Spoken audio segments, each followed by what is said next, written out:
আমার খুতবার বিষয় এলেম অনুযায়ী আমল না করার ভয়াবহ পরিণতি। এলেম অনুযায়ী আমল না করার ভয়াবহ পরিণতি সম্পর্কে গত জমায় আলোচনা করেছি। আজকে তারই ধারাবাহিকতায় আরও যে বিষয়গুলি রয়েছে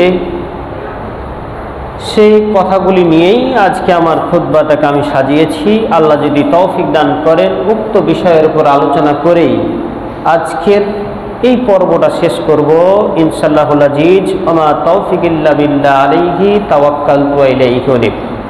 সম্মানিত উপস্থিতি, এলেম এমন একটা জিনিস, যে জিনিসটা হচ্ছে এলেম অনুযায়ী আপনাকে চলার একটা পাথিও তৈরি হয়ে যাবে। এলেম হচ্ছে একটা রাস্তা, এলেমটা হচ্ছে একটা রাস্তা। আপনি কিভাবে যে জায়গাতে আপনার কন্টিনিউ বা প্রতিদিন যে রাস্তাতে যান সেই রাস্তাটাতে যাওয়া খুব সহজ হয়। তো এলেমটা হচ্ছে একটা রাস্তা, সেই রাস্তাটাতে যদি আপনি সঠিকভাবে চলতে না জানেন বা চলতে না পারেন তাহলে আপনার কোনো কাজই হবে না। এজন্য এলেম এবং আমল দুটাই কিন্তু গুরুত্বপূর্ণ। আপনি জানলেন যে ওখান থেকে যেতে হবে, কিন্তু আপনি গেলেন না, তাহলে আপনি পুঙ্খানুপুঙ্খানুভাবে ভালোভাবে রাস্তাটা চিনতে পারলেন না। এজন্য আমল, এলেম আমল দুটাই কিন্তু একেবারে গুরুত্বপূর্ণ এবং দুটাই হচ্ছে আমাদের চলার জন্য, আখিরাত সুখময় করার জন্য একটা মাধ্যম। এলেম অনুযায়ী আমল না করলে ভয়াবহ পরিণতি আমরা গত জমায় আলোচনা শুনেছি। কঠিনতম আযাব। যে ব্যক্তি গোপন করবে, এলেমটা প্রচার করবে না, মানুষকে জানাবে না, সঠিক জিনিস জানার চেষ্টাও করবে না, সঠিক জিনিস জানার পরেও মানুষকে বলবে না, কাল কিয়ামতের মাঠে ওই ব্যক্তিকে আল্লাহ তাআলা জাহান্নামের লাগামটাকে তার শরীরে, পুরা শরীরে হচ্ছে পরিয়ে দিবেন। এরকম কঠিনতম শাস্তি আল্লাহ তাআলা নির্ধারণ করে রেখেছেন। আরও বলা হয়েছে যে এলেম শুধু অর্জন করলেই হবে না, একমাত্র আল্লাহকে সন্তুষ্ট করার জন্যই সেটা করতে হবে। অন্য কোনো উদ্দেশ্য এলেম হাসিল করলে সেই এলেমটা হচ্ছে বাতিল হিসাবে গণ্য হবে এবং পরকাল আপনার সুখময় হবে না। গতদিন আমরা আলোচনা যেটা শুনেছি, এক নম্বর যেটা শুনেছিলাম, কেউ যদি এলেম অনুযায়ী আমল না করে তাহলে আল্লাহ তাআলা ওই ব্যক্তির উপর সবচাইতে বেশি হচ্ছে রাগান্বিত হয়ে যান। আপনি এলেম অর্জন করলেন কিন্তু কাজ করলেন না, কাল কিয়ামতের মাঠে সবচাইতে বেশি আল্লাহ আপনার প্রতি রাগ করবেন। দ্বিতীয় যে কথাটি আমরা জেনেছিলাম সেটা হচ্ছে আলেমের কথার প্রভাব থাকে না, প্রভাব কমে যায়, তার কথা কেউ শুনতে চায় না। ঘন্টার ঘন্টা আলোচনা করে কিন্তু শেষে পরিশেষে সবাই বের হয়ে বলে যে কি যে আজকে আলোচনা করলো, কিছুই বুঝলাম না। এটা হচ্ছে কমে যাবে। তৃতীয় যে জিনিসটা জেনেছিলাম সেটা হচ্ছে আমলহীন মানুষ পথভ্রষ্ট হয়ে যায়। এলেম অনুযায়ী যদি আমল না থাকে তাহলে এটা হচ্ছে পথভ্রষ্ট হয়ে যায়, সঠিক রাস্তা পাবে না। মানচিত্র শুধু বাসায় টাঙা থাকলে হবে না, মানচিত্র বুঝতে হবে। দেখে যদি বোঝার চেষ্টা না করে তাহলে মানচিত্র শুধু থাকবে কিন্তু কাজ হবে না। চতুর্থ যে বিষয় সেটা হচ্ছে তিনটা আলোচনা করা হয়েছে, আজকে চতুর্থ নম্বর যেটা সেটা হচ্ছে আমল না করলে এলেম থাকে না। আমল যদি না করেন তাহলে এলেমটা হচ্ছে থাকে না, এমনিতেই চলে যায়।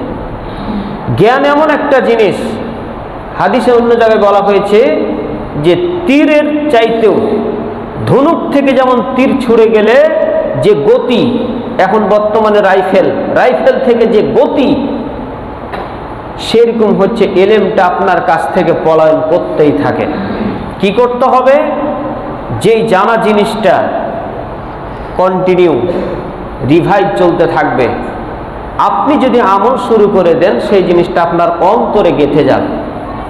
এলেমটা হচ্ছে আপনার সুটকেসে বা বাক্সতে ভরে রাখারও জিনিস নয় যে আপনি আজকে শিখলেন বাক্সতে ভরে তালা মেরে একেবারে সিন্ধুকে রেখে তালা মেরে দিলেন, এটাও কিন্তু করা যাবে না। কি করতে হবে? করতে হবে হচ্ছে আমল। আমল করলে সেই জিনিসটা হচ্ছে আপনার কাছে থেকে যাবে। যে ব্যস্ততা, আমরা ব্যস্ততার অভাব নেই। আল্লাহ নবী বলছেন হাদিসে কুদসি, সেটা, হে পৃথিবীর মানুষ, তোমরা যদি কি করো, আমার জন্য একটু সময় ব্যয় করো, আমি তোমার কি অভাব অনটন এবং হচ্ছে রিজিকে আমি তোমার পরিপূর্ণ করে দেব। সুবহানাল্লাহ। আর যদি ব্যস্ততা দেখাও, ব্যস্ততার অজুহাত দেখাও, ব্যস্ততার সময় আমি পাই না, আল্লাহ তাআলা এমন ব্যস্ততা দিয়ে দিবেন আপনি মানে কোনো সময়ই পাবেন না। বর্তমানে আমরা সেই অবস্থান করছি। এখন কোনো একটা কথা বলা হলে, ভালো কথা যদি বলা হয়, কোরআন শিক্ষার আসর ফ্রি করা হয়েছে, আপনারা আসুন, সময় পাবো না, ওই রমজান মাসে দেখি পাই কিনা। হাদিসে কুদসি, তুমি যদি আমার জন্য একটু সময় দাও, তাহলে আমি কি করব, তোমাকে আমি রিজিকে ভরপুর করে দেবো, তোমার রিজিকের অভাব হবে না ইনশাআল্লাহ। আর যদি না দাও, এমন ব্যস্ততা দিব আর তোমার অভাব অনটন লেগেই থাকবে। আজকে তাই হচ্ছে আমাদের। তাই যেটি বলছিলাম, চতুর্থ নাম্বার হচ্ছে আমল না করলে এলেম থাকে না। আব্দুল্লাহ ইবনে মাসউদ তিনি বলছেন, তাআল্লামু তাআলামু ফাইজা আলিমতুম ফাআলামু, তোমরা এলেম শিখো, জ্ঞান অর্জন করো, আর যখন এলেম অর্জন হয়ে যাবে তখন আমল করতে থাকো। এই কথাটা বলছেন আব্দুল্লাহ ইবনে মাসউদ। তিনি বলছেন তোমরা শিক্ষা অর্জন করতেই থাকো। এরপরে সুফিয়ান সাউরি তিনি বলছেন, ইয়াহতিফুল ইলমু বিল আমালি ফাইদা আজাবাহু হাল্লা ওয়া ইল্লার তাহালা। তিনি বলছেন ইলম আমলকে কানে কানে আহ্বান জানায়, আমল যদি তার ডাকে সাড়া দেয় তবে সে উপস্থিত থাকে, অন্যথা সে ব্যক্তির কাছ থেকে প্রস্থান করে চলে যায়। অর্থাৎ ইলম কানে কানে আমলকে বলতে থাকে যে তুমি আমল করো, যদি না করে তাহলে ইলম এমনিতেই চলে যাবে। একটু আগে যে কথাটি বললাম যে ইলম এমনভাবে চলে যায় আপনার কাছ থেকে, তীরের বন্দুকের গুলি যেভাবে চলে যায় সেভাবে আপনার কাছ থেকে ইলমও চলে যায়। সে কথাটি বলছেন, তার নাম হচ্ছে সুফিয়ান সাউরি। তাহলে এখন আমরা বুঝবো কিভাবে ইলম কিভাবে যায়। ইলম আমাদের মাঝ থেকে কিভাবে যায় আমরা জানি, সেটা হচ্ছে অন্তর থেকে অনেক সময় সেটা হারায় যায়।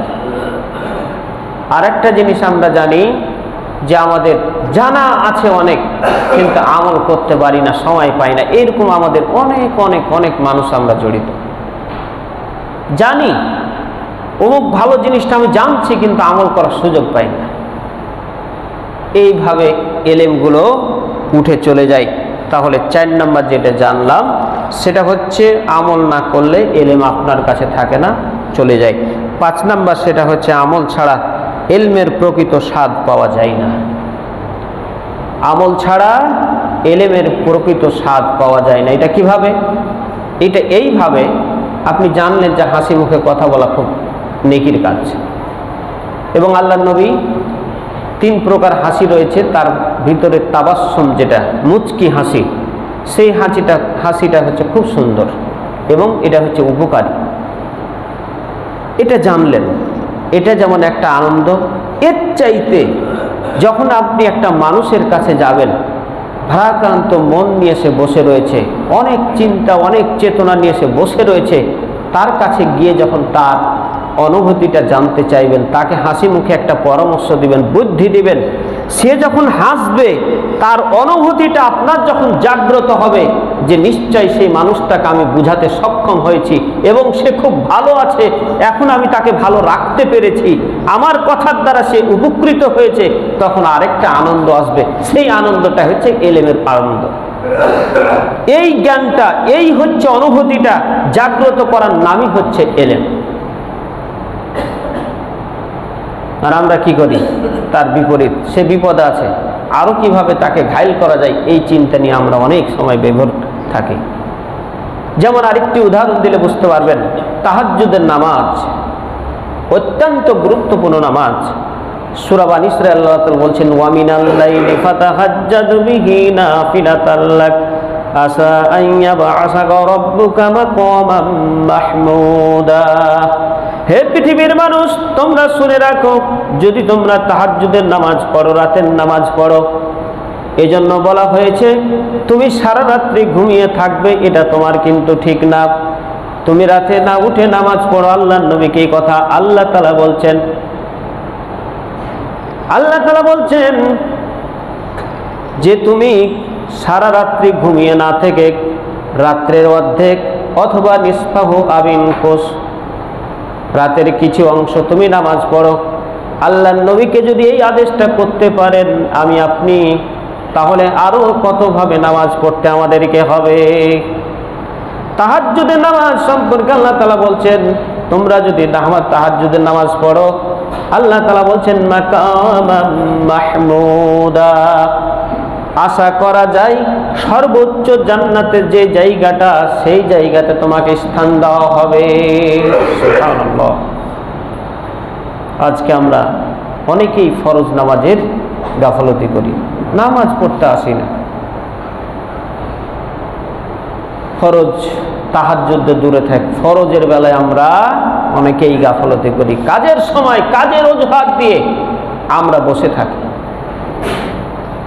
সূরা জুমাতে আল্লাহ তাআলা বলছেন ইয়া আইয়ুহাল্লাযীনা আমানু ইযা নুদিয়া লিস-সালাত মিন ইয়াউমিল জুমআহ ফাসআউ ইলা যিকরিল্লাহি ওয়া যারুল বাই'a যালিকুম খায়রুল লাকুম ইন কুনতুম তা'লামুন। আল্লাহ তাআলা বলছেন হে পৃথিবীর মানুষ, হে ঈমানদারগণ, তোমাদেরকে যখন জুমার দিন ডাকা হয় তখন ব্যবসা বাণিজ্য যত কিছু আছে সব কিছু হারাম, একেবারে হারাম। ব্যবসা বাণিজ্য যত যা আছে সবই হারাম তখন একেবারে।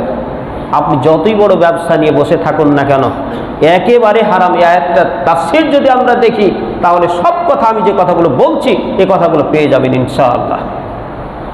আপনি গোটা বাংলাদেশের দিকে তাকিয়ে দেখেন, অন্য জায়গায় যেতে হবে না, আপনি বিশ্ব রোডে চাঁপাইনবাবগঞ্জ দেখেন কত মানুষ নামাজ, এদিকে আজান হয়ে যাচ্ছে তারপরে ব্যবসা নিয়ে মেতে রয়েছে।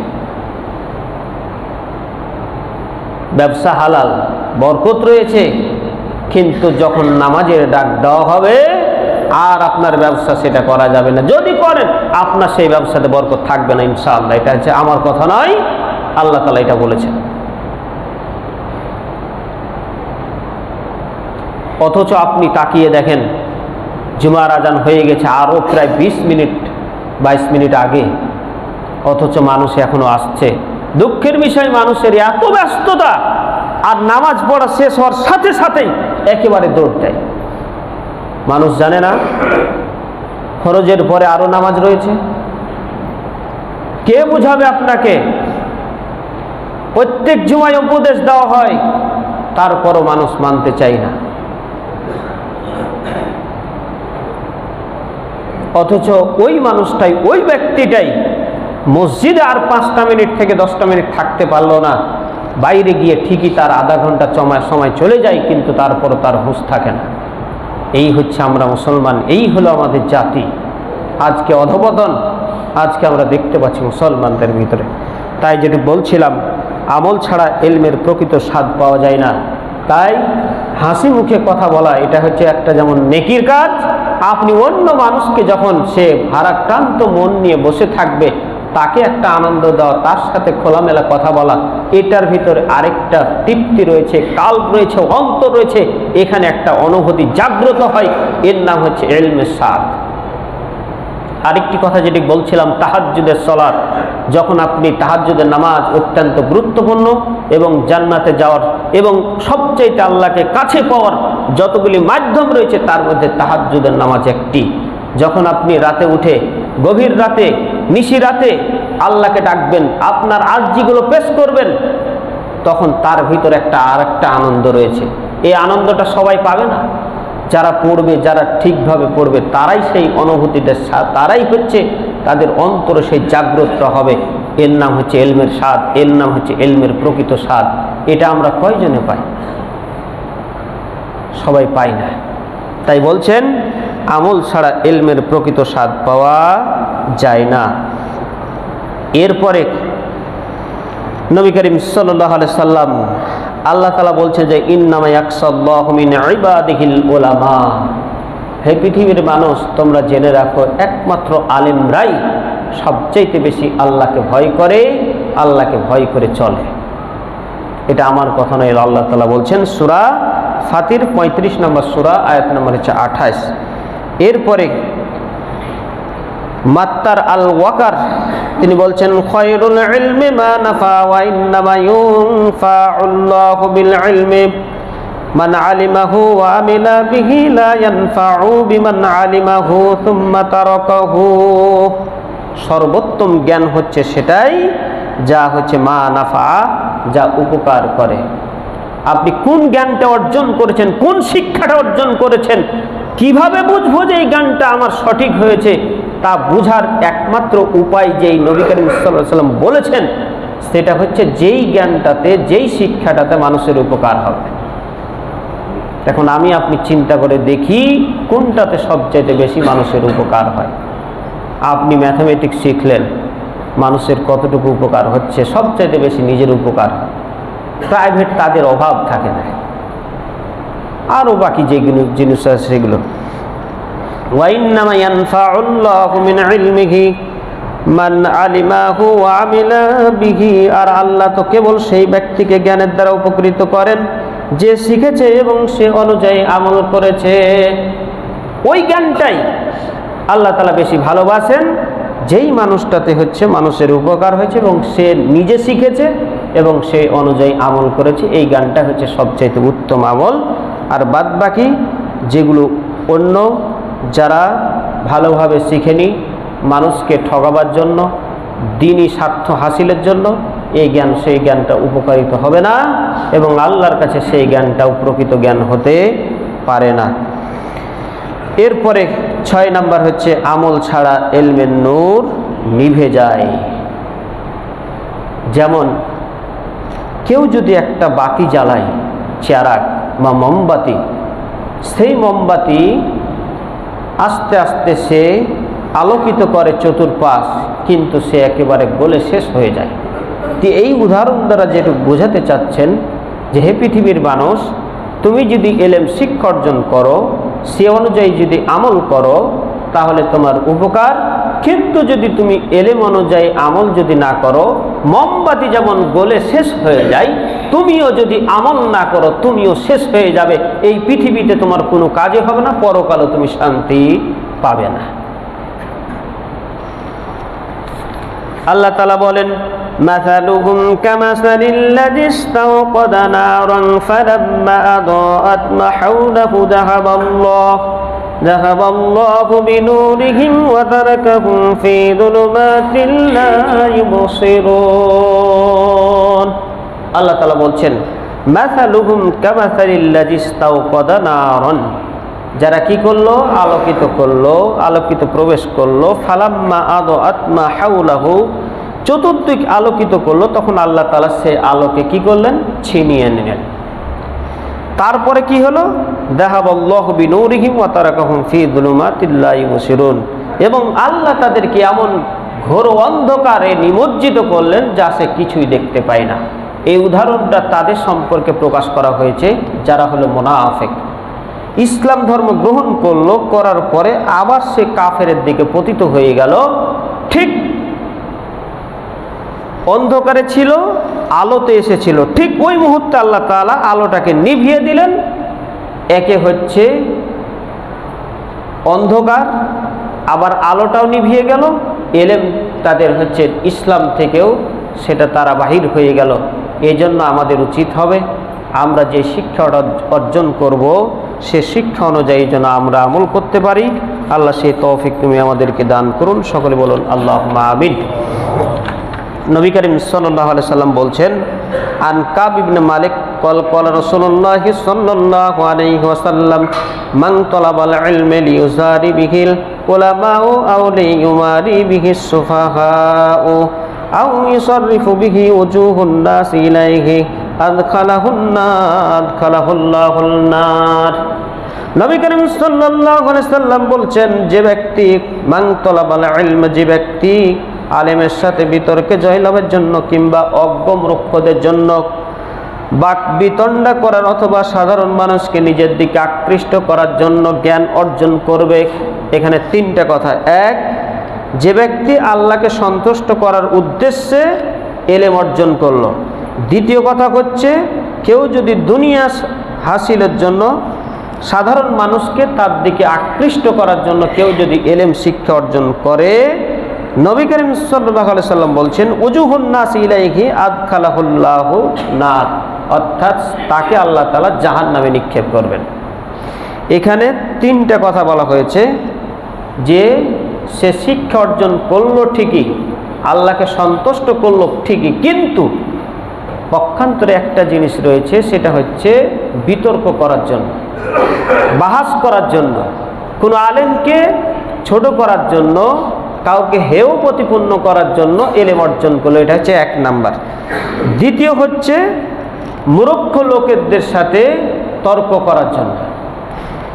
তৃতীয় যেটা, সেটা হচ্ছে সাধারণ মানুষকে আকৃষ্ট করার জন্য যারা এলেম অর্জন করবে। এই তিনটা গুণ যাদের ভিতরে পাওয়া যাবে, আল্লাহ নবী বলছেন তাদেরকে অবশ্যই আল্লাহ তাআলা জাহান্নামে নিক্ষেপ করবেন। এই হচ্ছে কথা। আজকে আপনি সমাজের দিকে, দেশের দিকে তাকিয়ে দেখেন, সামান্য একটু কিছু শিখলেই সে বিতর্ক করে, এইটাই হবে, কিন্তু সে আরেকটা জিনিস যে জানতে হবে, এই জিনিসটা জানার সে চেষ্টাও করে না। এবং সবাই, তার যে জ্ঞান কম, সে যে জানে না, এটা মানুষকে বুঝতেও দেয় না। কোনো মানুষ, কোনো আলেম যদি বলে যে আমি এই জিনিসটা জানি না, তাহলে বুঝতে হবে যে এই আলেমটা হচ্ছে সবচেয়ে ভালো আলেম। কিন্তু আপনি জিজ্ঞাসা করেন, ওই না জানলেও ঘুরিয়ে পেঁচে এদিক সেদিক ঘুরিয়াতে সে উত্তর দিবে, এটা হচ্ছে আলেমদের হচ্ছে সবচেয়ে বড় একটা বদ অভ্যাস হয়ে গেছে।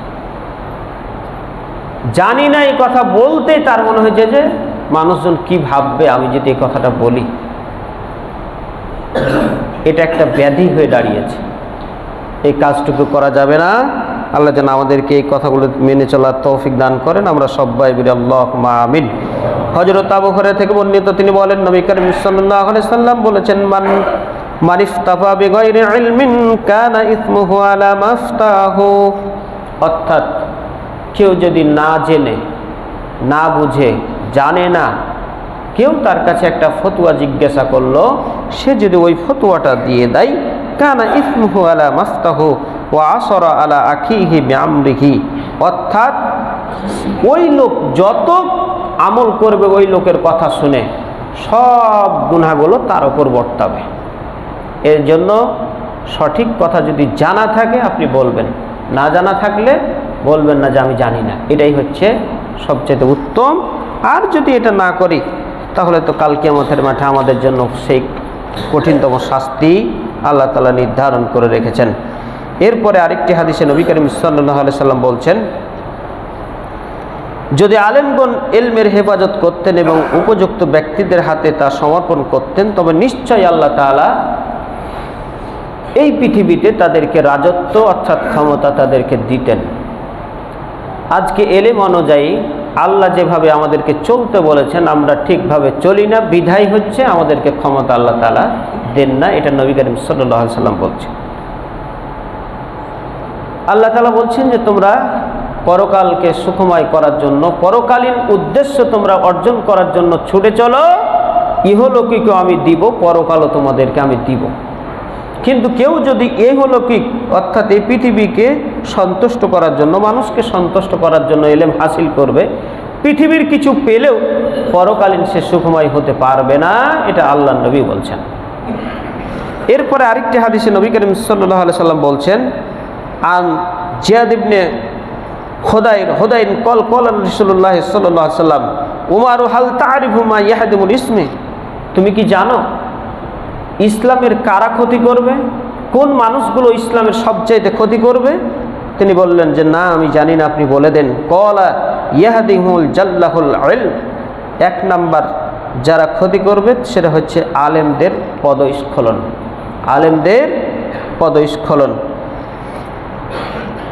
যারা এলেম অনুযায়ী কথা চলবে না, সঠিক কথা যারা মেনে চলবে না, পৃথিবীতে যারা তাদের কথা অনুযায়ী এবং কাজ অনুযায়ী, জ্ঞান অনুযায়ী যারা চলবে না, এরাই হচ্ছে আলেমদের পদস্খলন।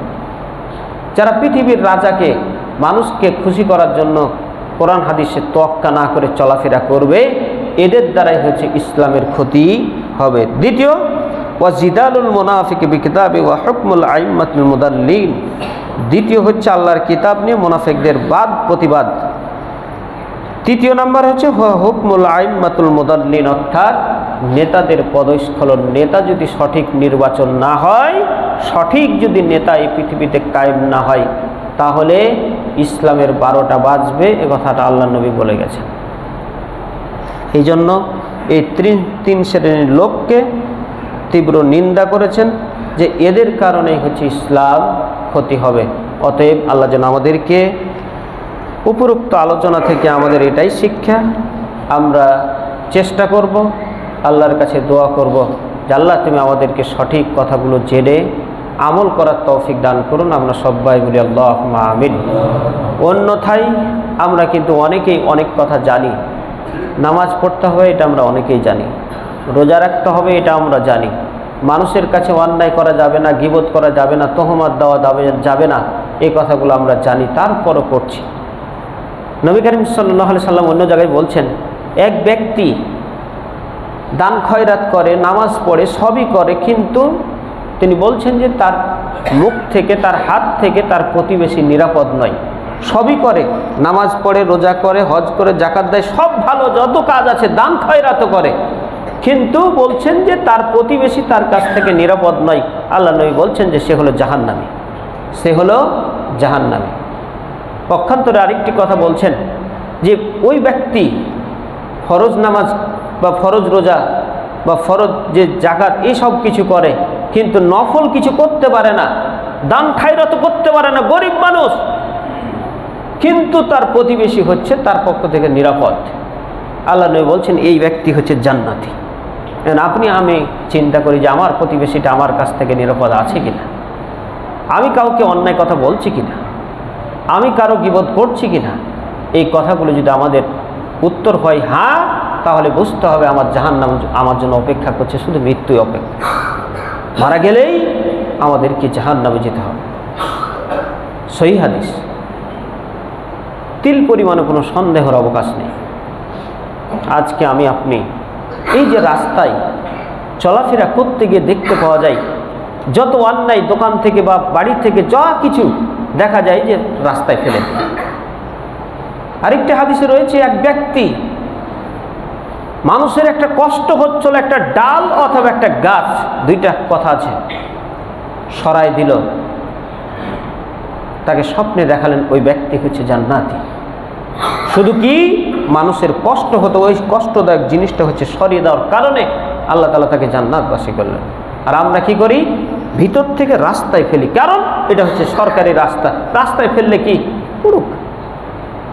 কিন্তু জানেন না সরকারি রাস্তায় আরও হচ্ছে কঠিনতম পাপ, কারণ এটা হচ্ছে সবারই সাথে সেটা হচ্ছে যোগ সাজস রয়েছে। এই কথাগুলি কি আমরা জানি না? অবশ্যই জানি। এজন্য আর একটি ছোট্ট কথা বলে আমি আমার আজকের বক্তব্য শেষ করব। আমরা অনেকেই নামাজ কবুলের জন্য 3টা শর্ত। এক, তহরাত অর্থাৎ পবিত্রতা। আপনার যদি ওযু ঠিক না হয় তাহলে আপনার নামাজ হবে না, নামাজের শর্ত এগুলি। দ্বিতীয় হচ্ছে রুকু, তৃতীয় হচ্ছে সিজদা। এই 3টার সমন্বয় যদি একটু এদিক ওদিক হয় আপনার নামাজ আল্লাহ তাআলা কবুল করবেন। এটা আমার কথা নয়, আল্লাহ নবী বলে গেছেন। অনেকেই, আল্লাহ নবী বলছেন সবচাইতে বড় চোর হচ্ছে নামাজ চোর। সাহাবীরা বললেন যে এটা কি আবার চুরি করার জিনিস, বা এটা কি চুরি করা যাবে, এটা কি কোনো পণ্য যে হাতে করে আমরা চুরি করে নিয়ে চলে গেলাম? না, আল্লাহ নবী বলছেন যে দেখো, সবচাইতে বড় চোর হচ্ছে আমার উম্মতের মধ্যে হচ্ছে নামাজ চোর, অর্থাৎ রুকু সিজদা যারা ঠিকভাবে করবে না এরাই হচ্ছে আমার উম্মতের মধ্যে সবচাইতে বড় চোর। আমরা কষ্ট করতে আসছি, সামান্য আর 1 থেকে 2 মিনিট যদি আমরা সময়টাকে বাড়াই নামাজ পড়তে গিয়ে, আমাদের নামাজটা অনেক সুন্দর হয়। এই জন্য আমরা চেষ্টা করবো আল্লাহ যেন আমাদেরকে রুকু সিজদা সঠিকভাবে, অনেকে রুকু করে, রুকু কিন্তু ঠিক হয় না, অনেকেই 50-60 বছর থেকে নামাজ পড়ছে, দেখতে পাচ্ছি, বলা হচ্ছে, তারপরে করছে না। রুকুটা আগে প্র্যাকটিস করবেন বাসায়। যদি বড় আয়না থাকে, ড্রেসিং থাকে, সেই ড্রেসিংয়ের সামনে আপনি দাঁড়াবেন, দাঁড়িয়ে দেখবেন যে আমার ঠিক হচ্ছে কিনা। একেবারে সোজা, এত সহজ, এত সব কিছু দেখা আমাদের জন্য সহজ, আমরা কিছু করি না। কারণ আমরা দিনের জন্য সময় দিই না। যদি দিনের জন্য সময় না দিই, আল্লাহ তাআলা বলছেন যে আমি তোমার এমন ব্যস্ততা দিব যে তুমি সময়ই পাবে না। আল্লাহ যেন আমাদেরকে এই ব্যস্ততা থেকে অবসর নিয়ে আমরা সঠিকভাবে দ্বীন ইসলামের খেদমত যেন করতে পারি। আল্লাহ তুমি আমাকে সহ আমরা সবাই যেন আমলগুলি করতে পারি। আল্লাহ সেই তৌফিক তুমি আমাদেরকে দান করুন। আমরা সবাই বলি আল্লাহুম্মা আমিন।